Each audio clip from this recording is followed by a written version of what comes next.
জানেন যে বর্তমান এনডিএ সরকার, বিজেপি সরকার, নরেন্দ্র মোদী এই সরকারের নেতৃত্বে ভারতবর্ষের মুসলমানদের যে অকাপ সম্পত্তি রয়েছে, এই অকাপ সম্পত্তি পার্লামেন্টে বিল পাস করতে চেয়েছিল। অকাপ সম্পত্তি কেন্দ্রীয় সরকারের নেতৃত্বে পরিচালনা করার উদ্দেশ্যে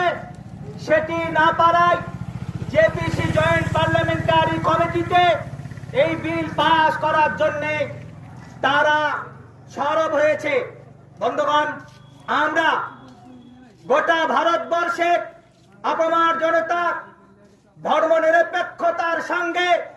আমরা এই ভারতবর্ষের নাগরিক, আমরা কেন্দ্রীয় জঘন্য চিন্তাধারা সরকারের আমাদের মুসলিম সম্প্রদায়ের অকাপ সম্পত্তি যে বিল পাস করতে চেয়েছে